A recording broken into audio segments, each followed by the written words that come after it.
जीवमजीवं दव्वं जीर्णवरवसहेण जीर्णनिदिष्टं देवेन्दविन्दवन्दं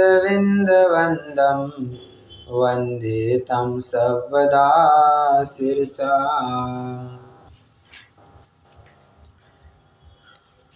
कल हमने व्यवहार साधक और निश्चय साध्य किस प्रकार तो इसकी अनेक तर्क युक्तियों के माध्यम से सिद्धि की थी। हमने अनेक विवक्षाओं की भी चर्चा की थी और मेरे ख्याल से वो प्रकरण अभी सबको क्लियर हो गया है। कल एक थोड़ा सा अर्थ अपन ने गलत लिया था। पेज नंबर 187 पर आ जाइए।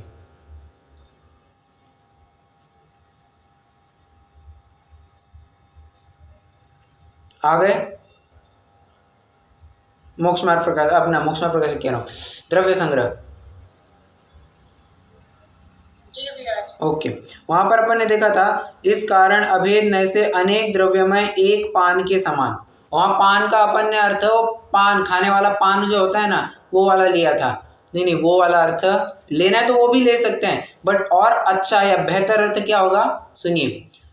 शिकंजी है, शिकंजी में पानी भी है, नींबू भी है, इलायची भी डाली है, नमक भी है, शक्कर भी है और एक कुछ ठंडाई भी डाल दी है जो भक्ष्य है। तो उस सब डाल करके एक आपको सामने पेय रखा गया है, पान रखा गया है, तो उसको पान कहा जा रहा है। आपने शब्द सुना होगा खान पान। तो खान मतलब खाने की चीज, पान मतलब पीने की चीज, तो पीने की चीज को यहाँ पर पान कहा जा रहा है। समझ में आ रहा है? यहाँ पर वो खाने वाला जो पान अपन लेते हैं ना, वो पत्ता, वो वाला लेंगे तो भी चलेगा, अपन जैसे उदाहरण घटित कर रहे हैं, बट ये वाला ज्यादा बेहतर रहेगा।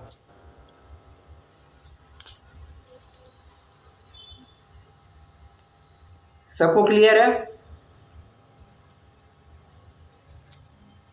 ठीक है, जी भैया, ये ज्यादा क्लियर है। हाँ। नहीं, क्या है, पान कह करके मैं भी अरे यार पान कह दिया, ठीक है होना चाहिए था, तो वैसा अर्थ होना चाहिए, बट मैंने जब सचिन जी को सुना तो उन्होंने वैसा अर्थ करके दिखाया जो मुझे ज़्यादा बेहतर लगा। उन्होंने कहा आपके साथ भी शेयर किया जाए। चलिए, अभी हम 41 और 42 नंबर की गाथा पढ़ते हैं।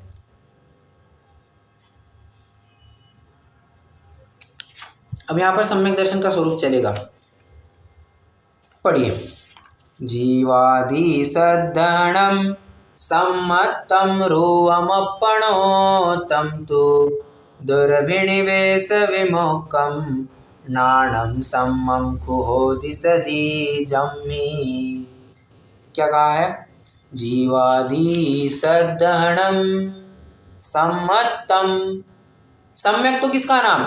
जीवादि सद्धरणं, सद्धरणम श्रद्धान, किसका? जीवादि का श्रद्धान। एक आचार्य कुंद की भी एक गाथा है ना, भूदत्थेन अभिगता जीवा जीवाय पुण्य पावम च आसव संवर निज्जर बंधो मोक्षोय सम्मत्तम। आगे बात लगभग वही बात आ रही है यहाँ पर भी। जीवादि सात तत्वों का श्रद्धान उसे सम्यक तो कहते हैं।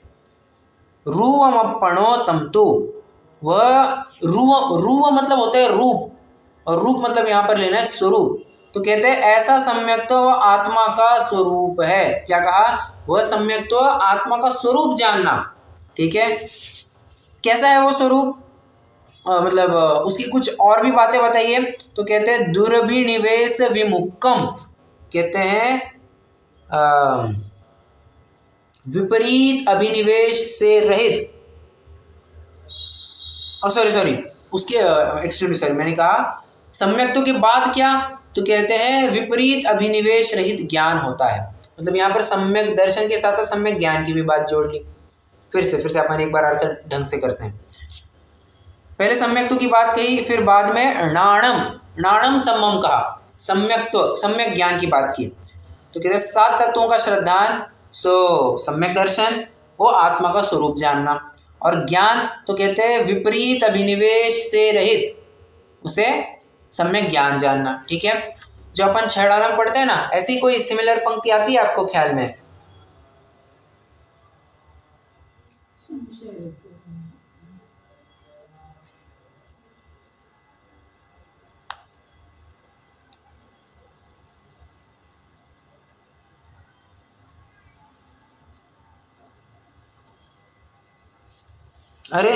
छड़ा में पढ़ी है ना अपन ने बात।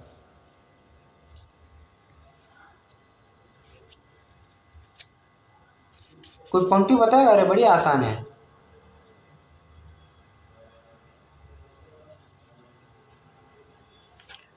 संशय विभ्रम मोह त्याग आपो लखी लीजे। अरे ये पता होना चाहिए। तो वही बात यहाँ पर आ रही है। तो वहां पर सम्यक ज्ञान की बात हुई थी, यहाँ पर भी सम्यक ज्ञान की बात कर रहे हैं। ठीक है, तो ज्ञान कैसा होना चाहिए? विपरीत अभिनिवेश से रहित।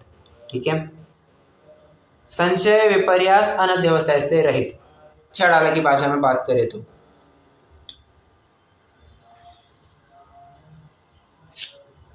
संशय मतलब क्या? संशय मतलब क्या?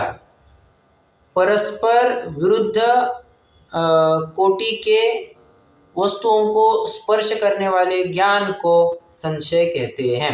मतलब ये होगा या वो होगा, विरुद्ध विरुद्ध। आत्मा नित्य है या अनित्य, बराबर समझ रहे हैं? आत्मा ज्ञानवान है या ज्ञान से रहित है, समझ में नहीं आया। अच्छा सॉरी, इतना ही। आत्मा ज्ञान है या अज्ञान है। तो परस्पर विरुद्ध कोटि को स्पर्श करते ज्ञान को संशय कहते हैं। यहाँ पर उदाहरण देते हैं, चलायमान संशय ज्ञान, अर्थात ऐसा होगा अथवा ऐसा, इस प्रकार का संशय से। गमन करते हुए तृण स्पर्श होने पर किसका स्पर्श हुआ? उसके अनिश्चय रूप विभ्रम से। विभ्रम मतलब क्या? उसको पता नहीं चल रहा है, उसको समझ में नहीं आ रहा है, निश्चय नहीं कर पा रहा है, यार क्या था ये, ऐसा था या वैसा था, वो निश्चय दृढ़ निश्चय नहीं कर पा रहा है, तो उसे विभ्रम कहेंगे। एक बात आप प्रश्न पूछ सकते हैं, यार मति ज्ञान में भी तो अपन कहते हैं जो अवग्रह यहाँ में देखते हैं, वहां पर भी ऐसा ठोस ज्ञान थोड़ी ना होता है, कुछ है। यहाँ नामक मति ज्ञान क्या कहते हैं? कुछ है, बराबर। दर्शनोपयोग भी क्या कहते हैं? कुछ है। और यहाँ पर भी क्या कह रहे हैं? किसका स्पर्श हुआ, किसका तो भी स्पर्श हुआ, उसका निश्चय नहीं हुआ। ठीक है, इन तीनों में अंतर क्या समझना, ध्यान से समझे। विभ्रम यह ज्ञान की विपरीतता है, समझे, अर्थात यह मिथ्या ज्ञान के भेद हैं। मति ज्ञान ये सम्यक ज्ञान का अंश है, सम्यक ज्ञान है ये। ठीक है, तो वहां पर जो कुछ है ना, वो कुछ है में भी दृढ़ता है, ये आपको समझना पड़ेगा। और यहाँ पर जो कुछ है कह रहे हैं, इसमें उसको दृढ़ता नहीं है, उसका अनिश्चय, ये हम आप नहीं पकड़ पाएंगे। बहुत थिन लाइन डिफरेंस है। आपको स्वरूप मोटा माटी सेम दिखेगा, दर्शनोपयोग में भी वही दिखेगा, यहाँ मति ज्ञान में भी वही दिखेगा, ये विभ्रम में भी वही दिखेगा। फिर अंतर कैसे करेंगे? अंतर हमारे पकड़ में आएगा ही नहीं, ये केवल ज्ञान गोचर ही समझना चाहिए। ठीक है, अंतर अपन सिर्फ थ्योरेटिकली समझ सकते हैं। कैसे? मति ज्ञान में वो निश्चय हुआ है उसका, ठीक है, और विभ्रम में उसको निश्चय नहीं हुआ है। ठीक है, फिर प्रश्न पूछेंगे जो दर्शनोपयोग वाला कुछ है उसका क्या अर्थ है? वहां पर तो बस सत्ता मात्र का ग्रहण होता है, वस्तु है, वस्तु के अस्तित्व का ग्रहण होता है। वो वस्तु क्या थी क्या नहीं थी इसमें डिटेल में बिल्कुल नहीं जाता है, वस्तु के सत्ता मात्र का ग्रहण होता है। और जानते हैं वो सत्ता मात्र का ग्रहण हम नहीं समझ पाते हैं, बहुत कम काल के लिए होता है। हम बहुत सारे समय बीतने के बाद जो ज्ञानोपयोग में तब्दील हो जाता है, वो दर्शनोपयोग जब परिणमित हो रहा था उपयोग, जब ज्ञानोपयोग में तब्दील हो जाता है, तब हमारे ख्याल में आता है कि अरे हाँ कुछ तो ज्ञान में आया। ठीक है, दर्शनोपयोग हमारे पकड़ में नहीं आता है। तो इन तीनों में अंतर जानना चाहिए। और तीसरा क्या है? संशय, विभ्रम और विमोह, मतलब सीप के टुकड़े में चांदी का ज्ञान हो, ऐसे विमोह से। विमोह मतलब क्या? विपरीत, विपरीत सब ख्याल में आना, विपरीत ज्ञान। ठीक है, अब इसको अध्यात्म में मतलब आगम अध्यात्म में मोक्ष मार्ग में कैसे घटित करेंगे? पुण्य भाव को मोक्ष मार्ग का वास्तविक कारण जानना। ये क्या हुआ? ये विपरीत हो गया, ये विपरीत ज्ञान है। ठीक है, सत्यार्थपना तो क्या था? ये तो बस सहचर है, निमित्त है। अब मैं दोनों इंटरचेंजेबल यूज कर रहा हूँ, आप पीछे कल के प्रकरण में नहीं जाना, वैसे लेना चाहे तो सहचर ही लेंगे शुभ भाव को। तो शुभ भाव तो सहचर मात्र है, वास्तव में तुम्हारे काम में शुद्ध भाव आने वाला है। समझ रहे हैं? जो ऐसा नहीं मानेगा उसका विमोह कहा जाएगा। तो कहते हैं ये सम्यक ज्ञान कैसे होता है? तो संशय, विभ्रम, मोह, इन तीनों, विमोह, इन तीनों के अभाव पूर्वक होता है। सम्यक दर्शन की तो बात ही नहीं की आपने, और सम्यक दर्शन की कितनी चर्चा करेंगे? चर्चा करते करते पूरा प्रकरण उसमें फैल जाएगा, और सम्यक दर्शन की चर्चा अपन काफी कुछ कर चुके हैं। निश्चय, सम्यक दर्शन की निश्चय परक परिभाषा क्या है? पर द्रव्यंते भिन्न आप में रुचि सम्यक तो भला है। समझ रहे हैं? पर द्रव्य से भिन्न किसमें रुचि? पर द्रव्य में ही नहीं, नहीं नहीं नहीं नहीं, स्व में रुचि। ठीक है, उसका नाम सम्यक तो जानना, सम्यक दर्शन जानना। और ये भी देखा जाए तो पर द्रव्य से भिन्नपना, स्व में रुचि, ऐसा कह करके भी कहीं ना कहीं थोड़ी व्यवहार की पुट आ रही है। आप समझिए, पर स्व ऐसे भेद करके भी व्यवहार खड़ा हो रहा है। ये कहा जरूर जा रहा है कि ये निश्चय का है, ठीक है, और आप थोड़ी तह तक जाएंगे तो पर और स्व ऐसे भेद करना भी ये व्यवहार ही तो हुआ। तो निश्चय पर परिभाषा क्या? यह मैं, बस मैं आत्मा, ये जो श्रद्धा ने, ये निश्चय का कथन हुआ। ठीक है, ये निश्चय पर सम्यक दर्शन का लक्षण बताएंगे। समझ रहे हैं या नहीं समझ में आ रहा है?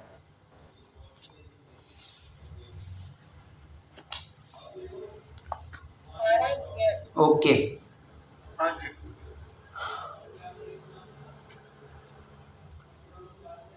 अब ये टीका में ही अगर आप पढ़ेंगे तो आपको लगभग जो छह डाला में प्रकरण आया ना वही सारा मिलेगा। या आप ऐसा भी कह सकते हैं छह डाला में जो लिया है वो इसके रेफरेंस से दिया है, आप कुछ भी कह सकते हैं। दूसरा वाला स्टेटमेंट ज़्यादा बेटर रहेगा। अब टीका में एक और बात आती है, इसका विस्तार। सम्यक दर्शन होने पर ज्ञान सम्यक होता है। अभी अपनी चौथी ढाल की बात आएगी फिर से। ठीक है, यहाँ पर इन्होंने थोड़ी सी अलग प्रकार से, अब टीका पढ़ेंगे तो आपको थोड़ा इन्होंने उदाहरण को घटित किया है। इंद्रभूति गौतम को लाया है, फिर उनका मान कैसे गलित हुआ, ये सब बातें उन्होंने डिटेलिंग दी है। मैं तो यहाँ पर एक विशेष बात कहना चाह रहा हूँ, सम्यक दर्शन होने पर ज्ञान सम्यक होता है। कल अपन ने इसकी चर्चा की थी, हाँ या ना?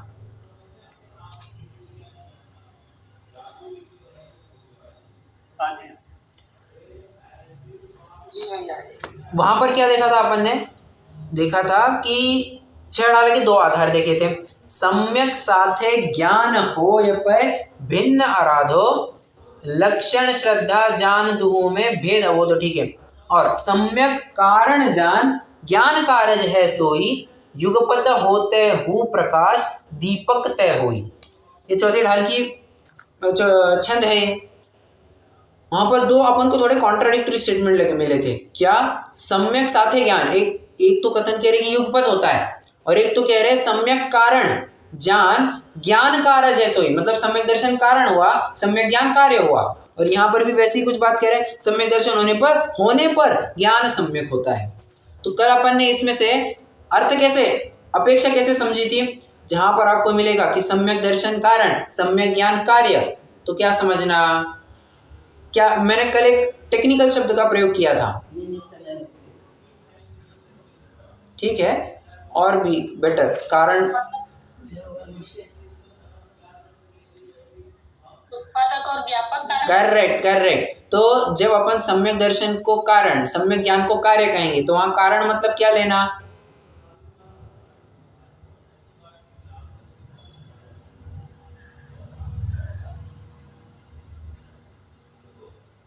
कारण मतलब कौन सा कारण लेना? ज्ञापक लेना। करेक्ट, ज्ञापक कारण लेना। क्यों? सम्यक पने की उपाधि ये दर्शन की वजह से ज्ञान के ऊपर आ रही है। वास्तव में ज्ञान कभी सम्यक मिथ्या नहीं होता। ज्ञान कैसे सम्यक मिथ्या? वो तो बस जानने का काम कर रहा है ना। वो सही गलतपना वो सारा श्रद्धा की वजह से है, वो दर्शन गुण की वजह से। दर्शन मतलब मैं श्रद्धा के रूप में अर्थ ले रहा हूँ। तो सारा खेल श्रद्धा गुण का है। श्रद्धा ने स्व में अहम किया तो उस रूप जो जानपना हुआ उसी को सम्यक ज्ञान कहेंगे, और श्रद्धा ने पर में अहम किया तो उस रूप जो जानपना हुआ उसे मिथ्या ज्ञान कहेंगे। मिथ्या ज्ञान की परिभाषा मुझे बताइए जरा, छह ढाला के आधार से।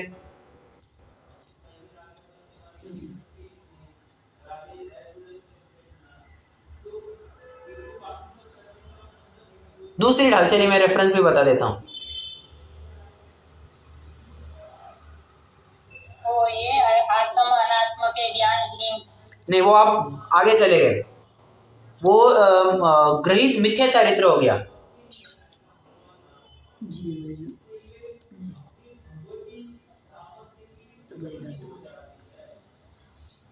देखिए, हाँ बोलिए बोलिए। एकांतवाद दूषित, वो ग्रहित मिथ्या ज्ञान हो गया। अग्रहित मिथ्या ज्ञान बताइए।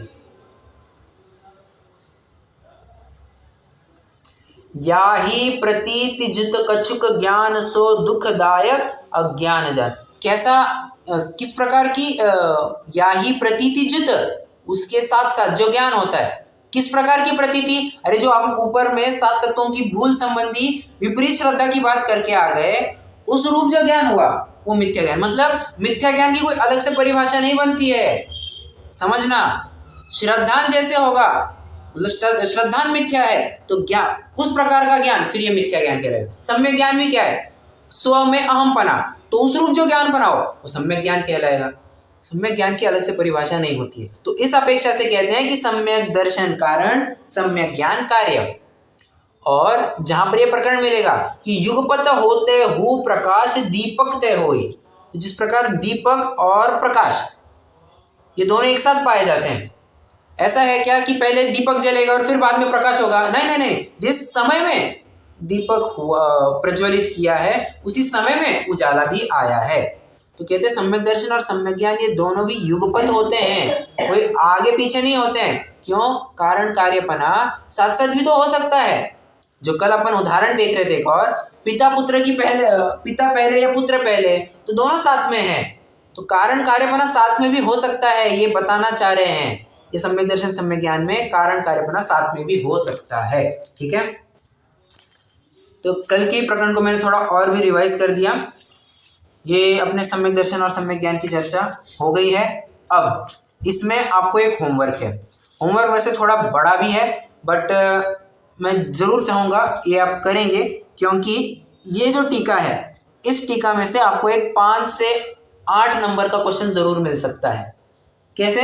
यहाँ पर उन्होंने, अब सम्यक दर्शन का प्रकरण चल रहा है, सम्यक ज्ञान का प्रकरण चल रहा है, उन्होंने बराबर से सम्यक दर्शन के 25 दोष, सम्यक ज्ञान के 8 अंग, सम्यक ज्ञान के जो बराबर 8 अंग है, उन सब की चर्चा कर दी है, सबकी चर्चा की है उन्होंने। तो अपन उतने डेप्थ में नहीं जाएंगे अभी, क्योंकि अपना वो प्रकरण कई बार चल चुका है, और आप सेल्फ रीड भी करेंगे तो भी ख्याल में आ जाएगा। मैं आपको एक स्पेशल पर्पज से पढ़ने को कह रहा हूँ। यहाँ पर जब आप सम्यक दर्शन के 8 अंगों की बात पढ़ेंगे, सम्यक दर्शन कह रहा हूँ, सम्यक दर्शन के 8 अंगों की बात पढ़ेंगे, प्रकरण पढ़ेंगे, वहां पर आपको उदाहरण नए नए मिलेंगे, पूरे नए नए। जो अपन कहते हैं ना, निश्चंकित अंग में प्रसिद्ध कौन? तो कहते हैं अंजनचूड़।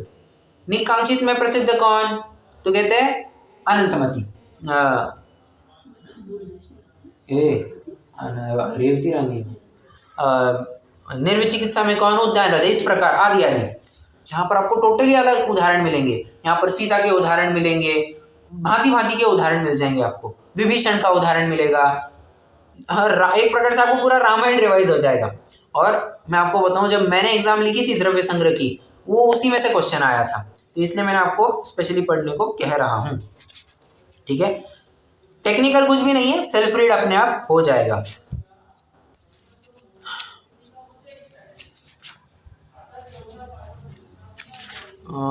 ठीक है, ये हो गया। अब आइए, अभी अपन अगली गाथा पढ़ते हैं। 41वीं गाथा अपनी हो गई है। 42वीं गाथा पर आ जाइए। संशय विमोह विभ्रम विवज्यम अपपरसरुवस्य गहनम सम्मम नाणम सायारमणेय भेयम तु। सम्यक ज्ञान का प्रकरण तो वैसे पहले भी कहा था, अब यहाँ पर फिर से कह रहे हैं। कहते हैं संशय विमोह विभ्रम विवज्यम अपपरसरुवस्य, मतलब लगभग वही बात आ रही है जो अपन ने पहले देखी थी, वही सारी बात आ रही है। संशय की बात आई है, विमोह की बात आई है, विभ्रम की बात आई है, तो पूरा रिपीटिशन है। मैं सच में कहूँ पूरा रिपीटिशन है। आपको गाथार्थ भी पढ़ के दिखाता हूँ। आत्मा और पर पदार्थों के स्वरूप को संशय विमोह और विभ्रम रहित जानना वह सम्यक ज्ञान है, वह साकार और अनेक भेदों वाला है। ठीक है, 200 एक मिनट, कुछ प्रकरण मिस हो गया शायद।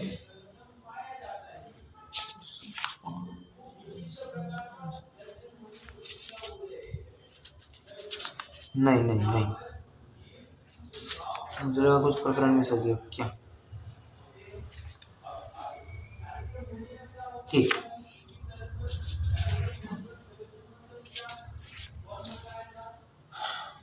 तो ये भी मैं आपको सच में कहूँगा कि आप सेल्फ रीड करेंगे, इसमें टेक्निकल आपको कुछ भी नहीं मिलेगा। देखिए सम्यक ज्ञान के भेद क्या है, मति ज्ञान, श्रुति ज्ञान, अवधि ज्ञान, ये सब बातें कही है। फिर उसके 12 अंग गए, आचारांग, सूत्रांग, जो अपन 12 अंग कहते हैं ना, वो उन सब की बात की है। फिर 14 पूर्व की बात आई है, पूर्वगत, फिर उसके और भेद प्रभेद बताए हैं, तो इन सब की चर्चा यहाँ पर आई है। ठीक है,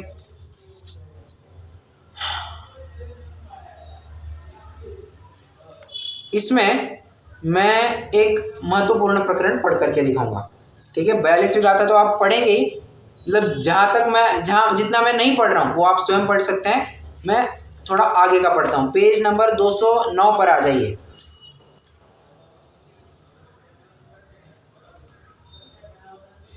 आ गए, वहां से कुछ पढ़ना चालू करना है, और बहुत ही महत्वपूर्ण प्रकरण चलेगा, बहुत मतलब बहुत महत्वपूर्ण। ठीक है, कितने हो गए, आधा घंटा है अपने पास, आधे घंटे में पूरी वही आधा हो सकता है थोड़ा एक्सटेंड भी हो जाए, और पूरी वही चर्चा चलेगी। अब उसी विकल्प रूप व्यवहार ज्ञान से साध्य निश्चय ज्ञान का कथन करते हैं। वह इस प्रकार, स्टार्ट में थोड़ा हल्का फुल्का है, बाद में थोड़ा सा टेक्निकल होता जाएगा। राग से परस्त्री आदि की वांछा रूप और द्वेष से दूसरे को मारने, बांधने, छेदने आदि की वांछा रूप मेरा दुर्ध्यान है, उसे कोई भी नहीं जानता है। इस प्रकार विचार कर शुद्धात्म भावना से उत्पन्न सदानंद अर्थात नित्य आनंद, जिसका एक लक्षण है, ऐसे सुखामृत रस रूप निर्मल जल से अपने चित्त की शुद्धि न करता हुआ यह जीव बाह्य में बगुले जैसा वेश धारण करके लोगों को रंजन करता है, वह माया शल्य कहलाती है। अच्छा, ये वही प्रकरण हो गया, ये शल्य का प्रकरण हो गया। आई एम सॉरी, मेरे ख्याल में नहीं आया, ये शल्य का प्रकरण हो गया। आगे का प्रकरण पढ़ना है। यहाँ शिष्य शंका करता है। ठीक है,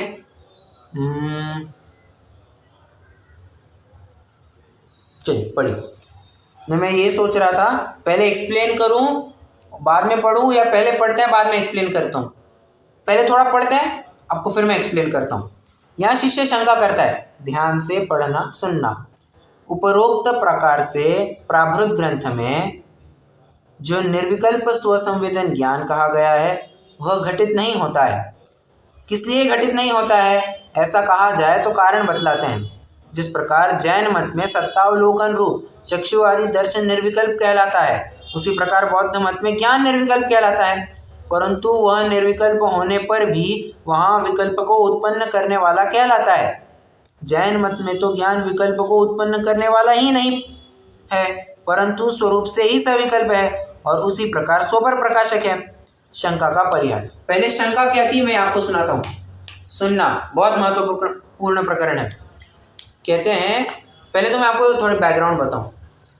शंकाकार ये कहता है ज्ञान सविकल्प है या निर्विकल्प है, तो आचार्य देव कहते हैं ज्ञान तो सविकल्प है।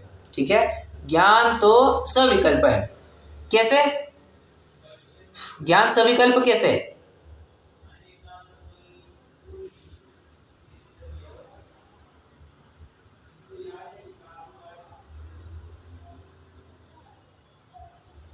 विशेष होने के कारण। परफेक्ट परफेक्ट, वो भेद और विशेष को जानता है।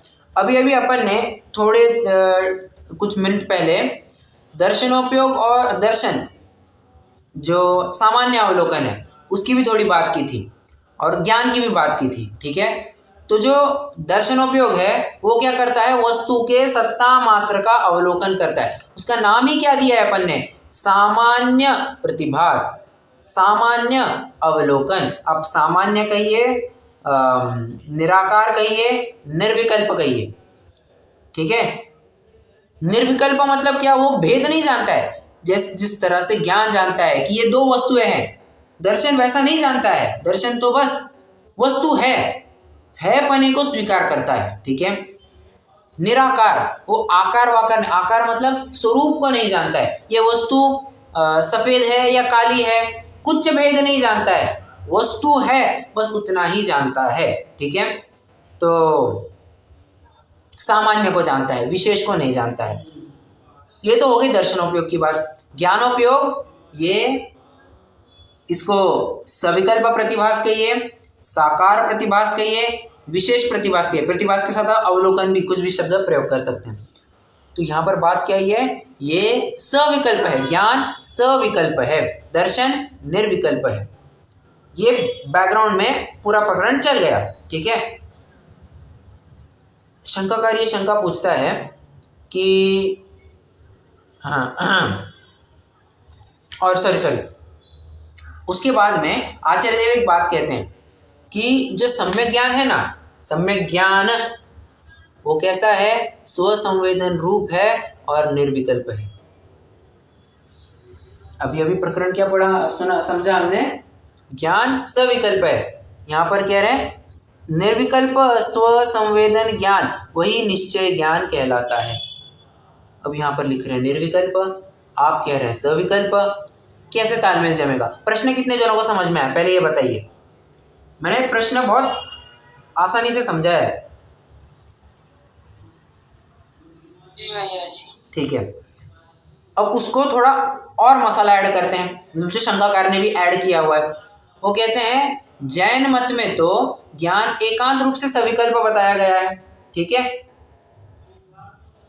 बौद्ध मत में तो भी ऐसी बात है क्या कि ज्ञान निर्विकल्प है, किंतु वो कभी कभी विकल्प को उत्पन्न कर सकता है, अर्थात कभी कभी वो सविकल्प हो जाता है, ठीक है। तो आप ऐसा कैसे कह रहे हैं, आपने तो ज्ञान को सर्वथा इन द सेंस एकांत रूप से सविकल्प मान रखा है। तो उसका उत्तर देते हैं, कहते हैं सुनो, ऐसा नहीं है, ज्ञान कथनचित सविकल्प है, कथनचित निर्विकल्प है। आपको हर जगह पर स्याद्वाद अनेकांत नए विवक्षा लगाते ही आनी चाहिए। और आचार्य देव बहुत जबरदस्त तरीके से उसको एक्सप्लेन करते हैं, कहते हैं सुनो, जिस तरह से तुम्हारी थाली में मान के चलिए नमकीन में सेव भी है, ठीक है, तीखी सेव आपके थाली में, और क्या है, काजू की बर्फी भी है, ठीक है, काजू कतली आपके थाली में, मान के चलिए करेले की सब्जी भी है आपके साथ अचार भी है, खट्टा अचार, और क्या हो गया, नमकीन हो गया, मीठा, चरपरा क्या है, कशाला भी, मान के चलिए आंवले का भी आपके पास कुछ दे दिया है, ठीक है, आंवले का थोड़ा चूना भी दे दिया है। आपके पास 5 रस हो गए, ठीक है, 5 अलग अलग वस्तुएं, 5 अलग अलग रस। कहते हैं, मैं उदाहरण को थोड़ा मसाला अपनी तरफ से लगा रहा हूँ।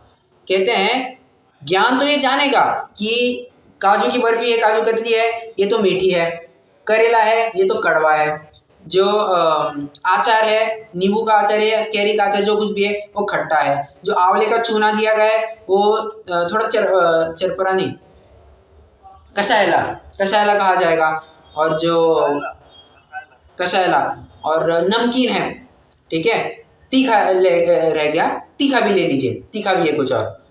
तो ज्ञान ने तो ये जान लिया कि ये अलग अलग ऐसी ऐसी वस्तुएं हैं, पर बताइए जब उस काजू कतली का सेवन करेगा, ठीक है, अच्छा काजू कतली सुन के कितने जनों के मुंह में पानी आया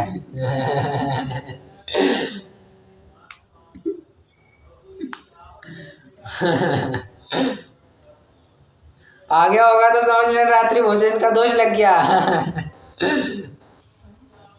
वैसे ही बात कह दी मैंने। चलिए,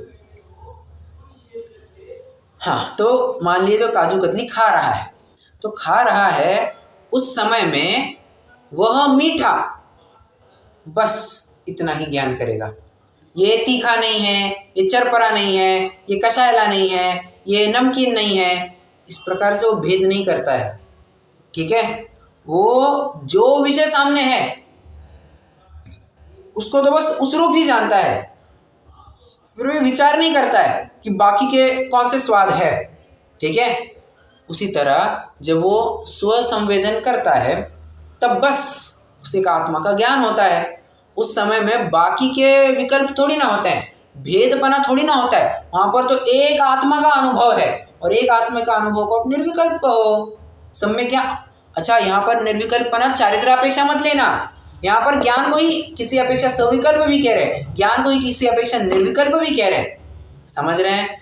तो उस अनुभूति के दौरान जो स्व संवेदन रूप जो ज्ञान हुआ, वो निश्चय ज्ञान जो हुआ, वो सम्यक ज्ञान जो हुआ, उसको निर्विकल्प कह रहे हैं। ठीक है, अब आइए आप पढ़ते हैं अपन शंका का परिहार। जैन सिद्धांत में ज्ञान को कथनचित सविकल्प और कथनचित निर्विकल्प माना जाता है। आगे बात में आपको कुछ भी अलग नहीं मिलेगा। वह इस प्रकार है, जिस प्रकार विषयानंद रूप जो संवेदन है वह राग संवेदन के विकल्प रूप होने से सविकल्प है, तो भी शेष अनिश्चित सूक्ष्म विकल्पों का सद्भाव होने पर भी उनका मुख्यपना नहीं है। मतलब जब वो मीठा खा रहा है तो बाकी के गौण है या नहीं है, कि करेला गौण है या नहीं है, जो आचार वगैरह है वो गौण है या नहीं है, गौण हो गया है, बस एक मीठा उर्दू हो गया है। ठीक है, शेष अनिश्चित सूक्ष्म विकल्पों का सद्भाव होने पर भी उनका मुख्यपना नहीं है, इस कारण निर्विकल्प भी कहलाता है। सिंपल है। उसी प्रकार शुद्धात्मा के स्व संवेदन रूप वीतराग स्व संवेदन ज्ञान भी स्व संवेदन के एक आकार रूप विकल्पमय होने से सविकल्प है, तो भी बाह्य विषयों के अनिश्चित सूक्ष्म विकल्पों का सद्भाव होने पर भी उनका मुख्यपना न होने से निर्विकल्प भी कहलाता है। ठीक है, अब यहाँ पर विकल्प मतलब भेद लेना, क्योंकि वो भेद को नहीं जान रहा है। जिस समय में आत्मानुभूति हो रही है, जिस समय वो ज्ञान कर रहा है, वहां पर भेद का ज्ञान हो रहा है, अभेद का ज्ञान हो रहा है।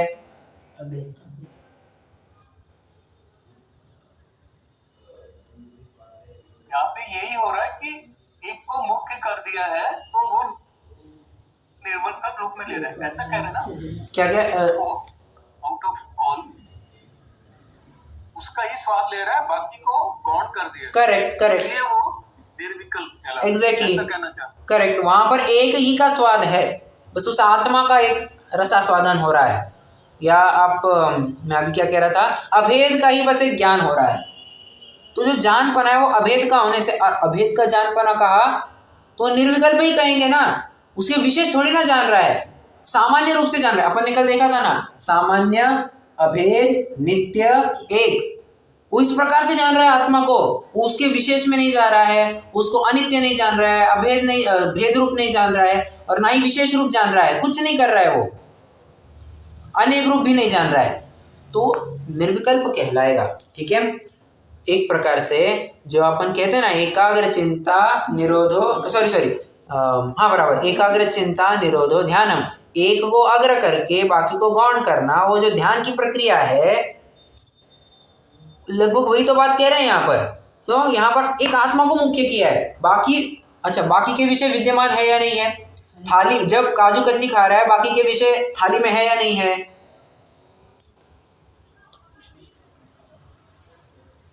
उनका निरोध कर रहे हो है, पर तो उनका स्वाद नहीं ले रहा है, बराबर है। उसी प्रकार जिस समय में वो आत्मा का ज्ञान कर रहा है, बाह्य विषय है या नहीं है, उस समय आत्मा का अनुभव कर रहा है, बाकी सब गौण है। आत्मा एक मुख्य हो गया, बाकी सब गौण हो गया, इसलिए निर्विकल्पपना जानना।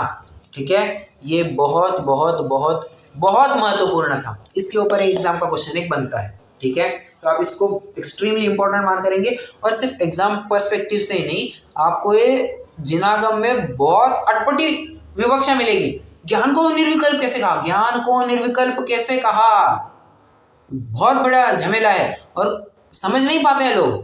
तो मैं आशा रखता हूँ आपको समझ में आ गया होगा। ये इसमें एक चीज लग रहा है, बोलिए ना। जब आप एक चीज की तरफ एक तरफ फोकस हो जाएंगे तो वो सामान्य में चेंज हो जाएगा।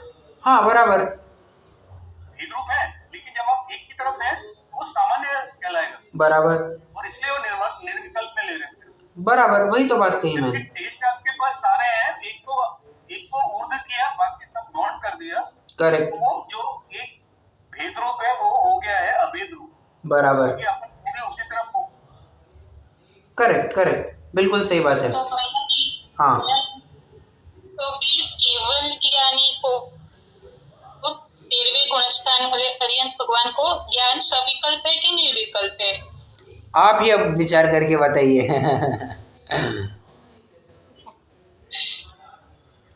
वही कथनचित सविकल्प और कथनचित निर्विकल्प ही लगाना पड़ेगा उनको भी ना। बराबर, पर उसमें भी एक बात समझना। और मुझे बताइए, यहाँ पर स्व संवेदन की बात चल रही है, मतलब उसी प्रकार शुद्धात्मा के संवेदन रूप वीतराग स्व संवेदन ज्ञान के भी स्व संवेदन के एक आकार रूप विकल्प में होने से सभी का उनका मुख्य पना। मुझे बताइए, अरहंतों में शुद्धोपयोग होता है या नहीं होता है? अरहंत शुद्धोपयोग करते हैं या नहीं करते हैं? ध्यान करते हैं या नहीं करते हैं? या फिर से वही ध्यान का प्रकरण आ जाएगा? शुद्धोपयोग ही करते हैं। वहाँ पे शुभ उपयोग और अशुभ उपयोग है ही नहीं। बराबर बराबर। अच्छा, अगला प्रश्न पूछता हूं मैं, ध्यान करते हैं या नहीं करते हैं? एक मिनट, सभी बताइए, अरहंतों के ध्यान होता है या नहीं होता है? परिभाषा की तरफ से बताइए, परिभाषा की तरफ से ध्यान की परिभाषा बताइए क्या है? एकाग्र चिंता निरोधो ध्यान। बराबर। अरहंतों के एक को अग्र करना और बाकी को गौण करना संभव है क्या? संभव ही नहीं। क्यों? अरे जब तीन लोग तीन काल के समस्त पदार्थों को युगपद एक साथ एक समय में जानते हैं, तो किसी को मुख्य करना किसी को गौण करना संभव ही नहीं है, उनके लिए संभव ही नहीं है। तो उनके ध्यान कैसे कहेंगे? टेक्निकली आप परिभाषा की तरफ से जाएंगे तो उनके ध्यान नहीं कहेंगे। बट आप देखेंगे तो उनके शुक्ल ध्यान कहा गया है। सूक्ष्म क्रिया प्रतिपाती और विपरीत क्रिया निर्वर्तिनी, ये दो शुक्ल ध्यान अभी उनके बचे हैं। एक 13वें गुणस्थान के अंत में होगा, एक 14वें गुणस्थान के अंत में होगा। ठीक है, तो इस अपेक्षा से समझना कि उनके ध्यान होता है। परिभाषा की तरफ से जाएंगे तो उनके ध्यान नहीं होता है। तो जब उनके ध्यान नहीं होता है, किसी को मुख्य करना किसी को गौण करना ये बन ही नहीं रहा है, तो अपन निर्विकल्पना कैसे कहेंगे? समझ रहे हैं? यहां पर एक को मुख्य करेंगे जब अभेदपना ज्ञान में होगा, अभेदपने को मुख्य करेंगे तब अपन उसको निर्विकल्प कहेंगे ना। अरहंतों में परिभाषा की तरफ से वो कहा ही नहीं जा रहा है। किसी अपेक्षा से आप जरूर कह सकते हैं कि उनके कथनचित सविकल्प का कथनचित निर्विकल्प है, बट ध्यान के बात को मुख्य करेंगे तो वो बात नहीं बैठेंगे, आपको सर्विकल्प ही कहना पड़ेगा।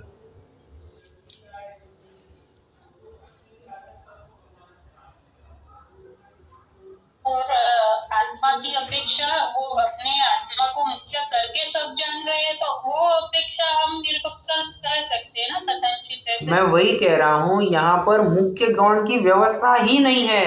केवल में मुख्य गौण की व्यवस्था ही नहीं। क्यों? अरे जिस समय में आत्मा को जान रहे उसी समय में बाकी के विषयों को भी जान रहे हैं। जाने पछी केवल ज्ञान कई कहे थे, शक्ति प्रकट नहीं हुई क्या? तो सिर्फ आत्मा को जाने ऐसे कैसे कहेंगे? तो ऐसे बोलते हैं ना कि आत्मा को जानते हुए सब विषय जानते हैं। तो अगर हम आत्मा को मुख्य करें तो क्या निर्विकल्प ले सकते हैं? ऐसे मैं पूछ रही थी। इसमें ऐसे आएगा ना, आत्मा को तो वो जान रहे हैं, हाँ, और जो बाकी चीजों को जान रहे हैं, सराउंडिंग्स को, वो असद्भुत व्यवहार जैसे ऐसे बोलते हैं ना। हाँ बराबर। वो एक्चुअली वो अपना आत्मा को तो जान ही रहे हैं। हाँ, सब निश्चय है जो कुछ है।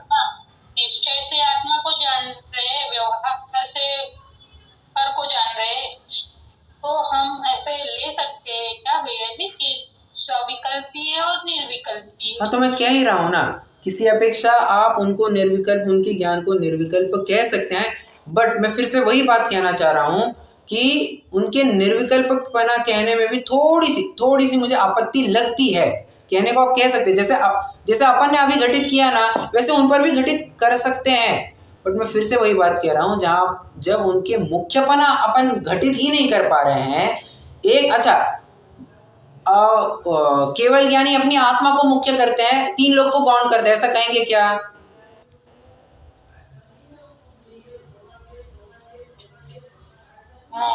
वैसा तो नहीं कहेंगे। एक समय में हाँ, तो सब एक समय में सब तो जब सभी बातें एक समय में जानी जाती है तो एक मिनट, लेट मी कंप्लीट। तो सभी बातों का, सभी विषयों को जब एक साथ जान रहे हैं तो किसी को मुख्य किसी को गौण करना संभव है क्या? संभव ही नहीं। आप मुझे बताइए, आप नमक भी खा रहे हैं, शक्कर भी खा रहे हैं, नींबू भी ले रहे हैं, पानी भी ले रहे हैं, इलायची भी खा रहे हैं, अलग अलग रूप से स्वाद लिया, पर मुझे बताइए जब आप एक शिकंजी का स्वाद लेते हैं तब अलग अलग टेस्ट आती है, एक टेस्ट आती है शिकंजी की, एक शिकंजी की टेस्ट आती है। बस उसी तरह से जब मतलब किसी को अपन ऐसा मुख्य करते हैं क्या कि यहाँ पर इस बूंद में से ना मुझे शक्कर की टेस्ट है, इस बूंद में से ना मुझे नमक की टेस्ट है, ऐसा करते हैं?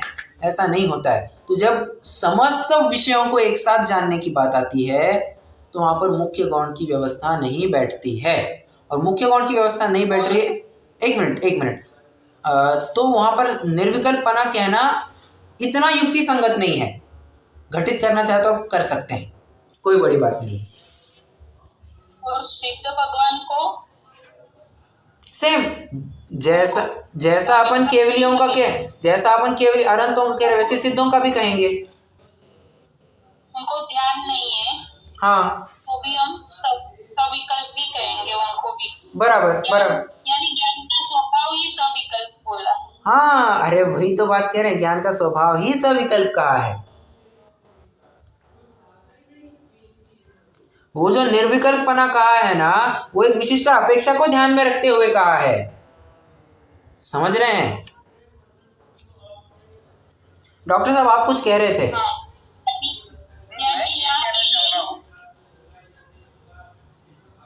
आप बोले मैडम, आप बोलिए।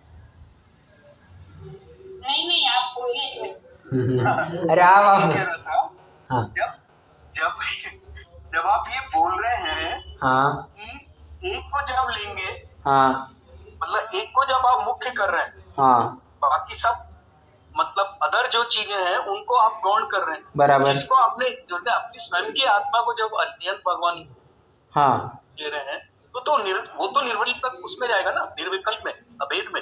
और बाकी जो भी चीज है वो मतलब जो अपन ये बोल रहे थे कि बाकी को जान रहे हैं लेकिन उस तरीके से नहीं जान रहे जैसे अपनी आत्मा को जान रहे हैं, बराबर। निर्विकल्प वाली बात हो जाएगी। तो आपको ये कहना चाह रहा हूँ। अच्छा, तो आपको ये कहना है कि जब अपने निज आत्मा को जानते हैं उस अपेक्षा से आप निर्विकल्प कहेंगे, और जब जो बाकी विषयों को जान रहे हैं वो विकल्प रूप से कहेंगे।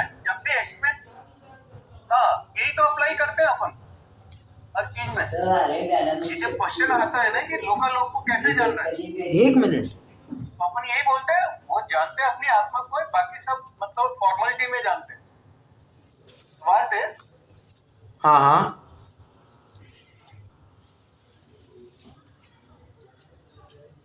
तो इसमें मेरा कहने का ही मतलब है निर्विकल्पता भी आ रही है। हाँ, तो मैं कह रहा हूँ ना, सुनिए, मैं कह रहा हूँ ना, निर्विकल्पता आप कर सकते हैं ना, घटित कर सकते हैं। निर्विकल्पता बेहद मतलब कोई दिक्कत, बिना किसी दिक्कत के आप घटित कर सकते हैं, उसमें कोई दिक्कत नहीं है। मैं तो दूसरी आपने बोला ना ध्यान नहीं है। हाँ, तो सुनिए तो बात, एक मिनट, जो अपन ने जो मैं कह रहा हूँ ना, वो तो मैं ये बता रहा हूँ कि उनके निर्विकल्पना किसी अपेक्षा घटित नहीं होगा। मैं तो ये भी बता रहा हूँ आपको, निर्विकल्पना घटित हो रहा है, इसकी तो मैं काट कर ही नहीं रहा हूँ। उनके निर्विकल्पना घटित नहीं। ये बरोबर है। ऐसे अपने को एक समय में 2 पर्याय तो होगी नहीं, एक ही पर्याय होगी, बराबर।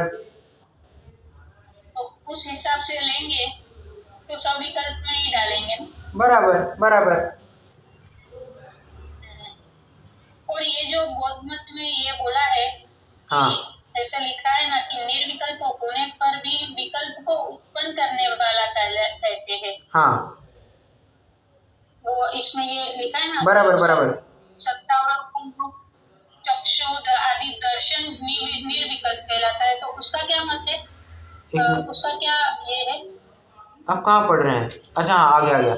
जिस प्रकार जैन मत में सत्तावलोकन रूप चक्षु आदि दर्शन निर्विकल्प कहलाता है, उसी प्रकार बौद्ध मत में ज्ञान निर्विकल्प कहलाता है।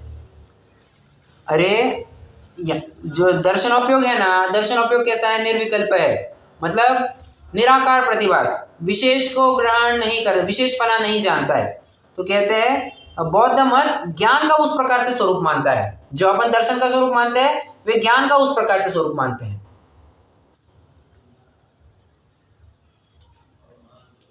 ओके।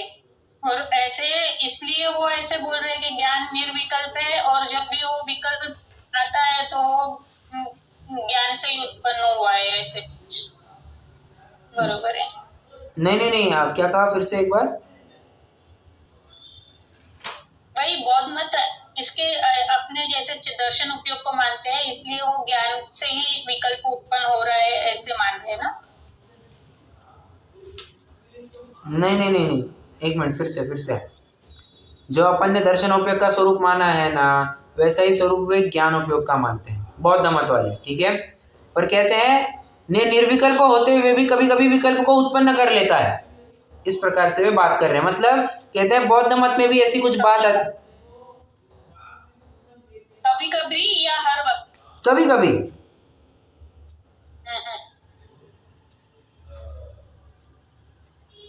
ऐसा वे मानते हैं, ठीक है, बौद्ध मत वाले। ज्ञान मतलब सॉरी, ये जो है अपने एक चीज और समझिए ना, ज्ञान रूप और दर्शन रूप उपयोग होता है, तो वहां क्या मानते हैं बौद्ध मत में? वहां पर तो दर्शन नाम का गुण ही नहीं है। इसीलिए वहां पे इन्होंने ज्ञान से काम चला। एग्जैक्टली, ज्ञान से एक में ही दोनों का काम चला लिया है। मैं वही कहने वाला था अभी, उन्होंने दो माने ही नहीं है, उन्होंने बस ज्ञान माना है। दर्शन उन्होंने अरे मेरे ख्याल से जहाँ तक मैं जितना मैंने पढ़ा हुआ है, सुना हुआ है, दर्शनोपयोग मात्र जैन दर्शन ने माना है। जो अपन दर्शनोपयोग कहते हैं ना, सामान्य अवलोकन, ये किसी भी मत में आपको नहीं मिलेगा, किसी भी मत में नहीं। सीधा उनको यहाँ पर ज्ञान ही की बात आती है।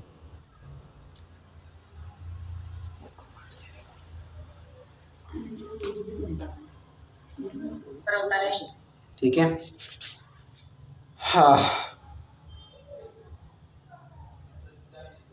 देखिए, अब तो इतना थोड़ा प्रकरण पूरा करते हैं। तो भी बाह्य विषयों के अनिश्चित सूक्ष्म विकल्पों का सद्भाव होने पर भी उनका मुख्यपना न होने से निर्विकल्प भी कहलाता है। आपको समझ में आ रहा है मैं निर्विकल्प क्यों नहीं कह रहा हूँ? क्योंकि मुख्य गौणपने का वहां पर अभाव है अरहंतों में, इसलिए निर्विकल्पना मैं नहीं कह रहा हूँ, ठीक है। यहाँ अपूर्व स्वसंवेदन के आकार रूप अंतर्मुख प्रतिभास होने पर भी बाह्य विषयों के अनिश्चित सूक्ष्म विकल्प भी है, इसी कारण ज्ञान स्वपर प्रकाशक भी सिद्ध होता है। अब वो आपकी बात आएगी कि ज्ञान स्वपर प्रकाशित सिद्ध होता है। ज्ञान स्व को भी प्रकाशित करता है, पर को भी प्रकाशित करता है। यदि यह सविकल्प निर्विकल्प और स्वपर प्रकाशक ज्ञान का व्याख्यान आगम अध्यात्म और तर्कशास्त्र का अनुसरण करके विशेष रूप से किया जाए तो बहुत विस्तार हो जाए, परंतु यह द्रव्य संग्रह अध्यात्म शास्त्र होने से उसका विस्तार नहीं किया है, ठीक है। ये देखिए, आपको ग्रुप पर एक प्रश्न आया, द्रव्य संग्रह कौन से अनुयोग का ग्रंथ है? सबने द्रव्यानुयोग लिखा, और द्रव्यानुयोग में भी वो 6 द्रव्य 7 तत्वों का निरूपण करने वाला है।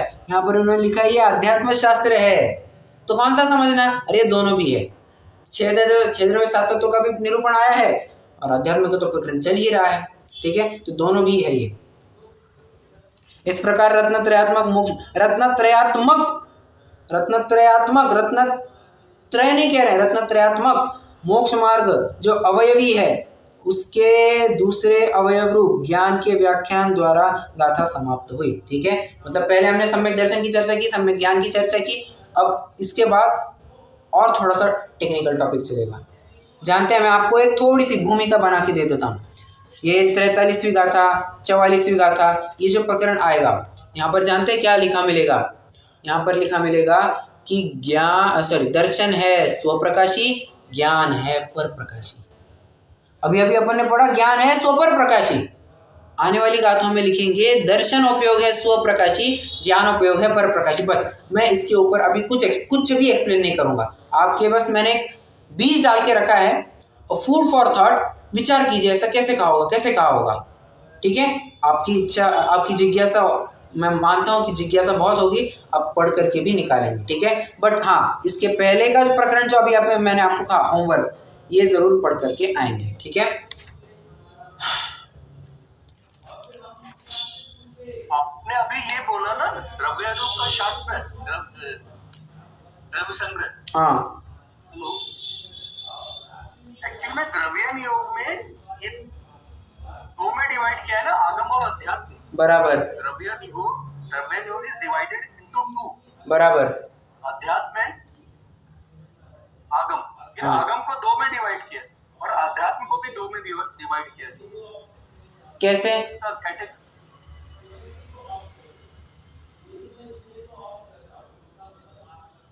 कैसे?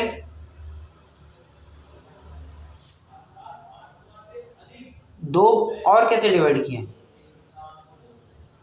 दोनों को, आगम को दो में डिवाइड किया है और फिर अध्यात्म कैसे को डिवाइड कैसे किया है, मैं वही पूछ रहा हूँ। हाँ, उसमें देखिए एक तो ध्यान हो जाएगा, ध्यान के क्रम। हाँ। और एक है ये वाले आ जाएंगे मेरे ख्याल से, जिसमें अपन ये जो पढ़ते हैं ना समय सार वगैरह। हाँ। वो क्या बोलेंगे, ये दो में मतलब मेरे को अभी एग्जैक्टली वर्ड से याद नहीं आ रहे। नहीं ऐसे सुनिए ना। एक मिनट। हाँ ये मेरे पास ही है क्या अभी, एक मिनट जस्ट। हाँ, आई गॉट इट। इसको याद करने की कोशिश करता हूँ एवरी टाइम। हाँ देखिए, तो मैंने जो बताया ना अध्यात्म, भावना और ध्यान। हाँ। तो ध्यान में आएगा ज्ञान, तत्वानुशासन, ज्ञान, क्या नाम है बुक का, ज्ञान ऐसा कुछ नाम है। और भावना में समय सार, प्रवचन सार, परमात्मा, ये योग का। बराबर। और जो आगम है उसमें सिद्धांत और न्याय। बराबर, करेक्ट, ऐसे डिवाइड किया है। Yes yes. जस्ट तो मैं उसको अपडेट कर रहा था। हाँ, ठीक है, समझ में आ गया, मुझे समझ में आ गया। ये सबको समझ में आया क्या डॉक्टर साहब ने क्या कहा अभी?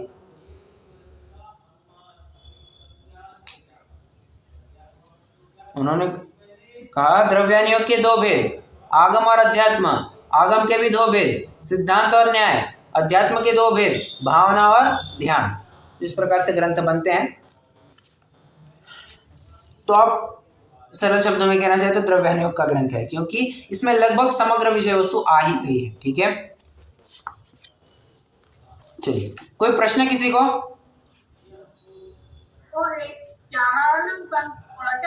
हाँ, ज्ञानार्णव, बराबर, वही सही बोल रही हैं।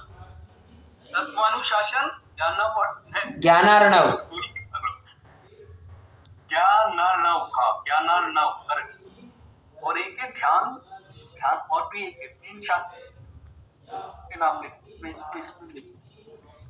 ठीक है, आप वो ग्रुप पर डाल सकते हैं तो बेहतर रहेगा। हाँ, कहाँ से पढ़ रहे हैं? इनको मिल गया अभी। ज्ञान नारणव, तत्वानुशासन, ध्यान स्तव, ये ध्यान में है। भावना में समय सार, प्रवचन सार, परमात्म प्रकाश, योग सार, कार्तिक अनुप्रेक्षा आदि। न्याय में अष्टशास्त्री, प्रमेय, कमल, मार्कंड, श्लोक वार्तिक, परीक्षा मुक्त, न्याय दीपिका, परीक्षा, आलाप पद्धति। और सिद्धांत ग्रंथ में षटखंड, दशाय पौड़, गोमट सार, लब्धि सार, छपना सार आदि। बराबर, राइट। तो लिखा है ना, वो ग्रुप में भेज देना। डॉक्टर साहब ग्रुप पर डाल सकते हैं, डाल देंगे। ठीक है, रुकते हैं।